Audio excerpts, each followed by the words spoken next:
मैं कुसुम सिंह आपके सामने लेकर आई हूँ स्वेट मार्डेन द्वारा लिखित पुस्तक का हिंदी रूपांतरण अपने आप को पहचानिए। स्वेट मार्डेन के विचार, जिन्होंने संसार में नई दृष्टि, नई सूझ और सफलता के द्वार सबके लिए खोल दिए।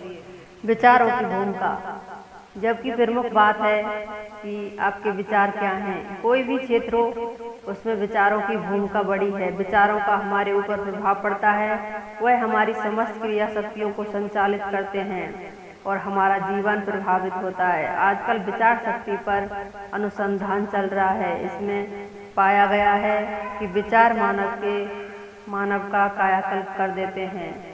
अब तो नवीन खोजी वैज्ञानिकों का मत है कि विचार ही पदार्थ हैं। विचार ही जीवन का अंग बनकर चरित्र को विशेष स्वरूप प्रदान करते हैं और चरित्र ही हमारी आदतों पर, हमारी कर्तव्य शक्ति पर अंकुश रखता है। और यदि हम अपने मन में डर के विचार को पालते पोसते रहते हैं, अभाव के विचारों को विकसित होने देते हैं, और यदि हम निर्धनता से भयभीत हैं, तो हमारी निर्धनता के भय के कारण हमारा जीवन भय के वातावरण से संचालित होता है। हमारा चरित्र डरपोक व्यक्ति का चरित्र बन जाता है। आहिस्ता आहिस्ता हमारी आदतें साहसहीन व्यक्ति की आदतें बन जाती हैं। हमारे कर्म प्रभाव शून्य हो जाते हैं और परिणाम यह होता है कि जैसे धागों का ताना बाना हम बुनते हैं, वैसा ही कपड़ा हमें प्राप्त होता है। हम इसलिए नहीं जन्मे हैं कि कठिनाइयों में जीवन काटते रहें, अभावों में पलते रहें, कष्टों को सहते रहें, दीन दुखी और दरिद्र बने रहें। हमारा जन्म इसलिए नहीं हुआ है कि गरीबी के दम घोटू वातावरण में जैसे तैसे दिन काटते रहें। हमारा जन्म इसलिए नहीं हुआ कि इसलिए हम हर समय रोटी पानी की चिंता में उलझे रहें। ईश्वर ने तो हमें वह सारी शक्तियाँ प्रदान की हुई हैं जिनके बल पर हम अपने जीवन को विशाल, विपुल, स्वतंत्र और सुंदर बना सकें, पर हम ही हार मान लेते हैं। स्वयं ही कुछ रद्दो बदल करने को तैयार नहीं होते। भाग्य को लेकर कोसते हुए बैठे रहने में ही अपनी कर्तव्य की तीसरी समझ बैठे हैं। यदि हम पूर्णतः स्वस्थ होते, मानसिक तौर पर समन्वित होते, तो हम अपने जीवन का निर्माण का पूरा प्रयास करते। हमारे विचार ही गलत हैं, विचार ही दूषित हैं तथा सर्वोत्तम प्राणी होते हुए भी हमने अपने आप को बेबस और अभाग्यशाली मान लिया।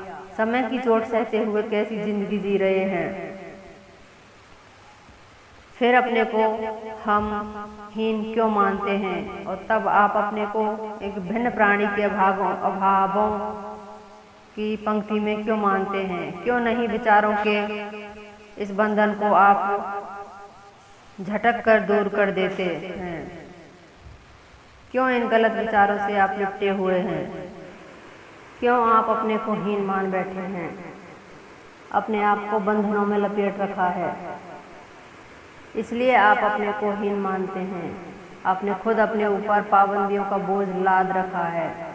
अपने हाथों पैरों में ये बंधन की हथकड़ियाँ, बेड़ियाँ स्वयं डाली हुई हैं। किसने आपका मार्ग रोक रखा है। स्वयं आपने अपने चारों ओर अनजाने एक रुकावट बना रखी है और उसके बाहर जाने का आप कभी प्रयास ही नहीं करते हैं। विपुलता की ओर आप देखते ही नहीं। आप तो तुच्छ और क्षुद्र पदार्थ ही दिखाई देते हैं। ऐश्वर्य के भंडार को क्यों आपने नज़र से ओझल कर रखा है। आपने विपुलता के अथाह प्रभाव से अपने को क्यों काट कर रखा है। आप विपुल धन संपत्ति के ख्याल मात्र का प्रवेश अपने मस्तिष्क में क्यों नहीं होने देते हैं। किसी दर्शन शास्त्र के सिद्धांत के अनुसार आप उस विशाल संपदा को हासिल कर सकते हैं जिसका आप कभी स्वप्न में विचार नहीं करते थे।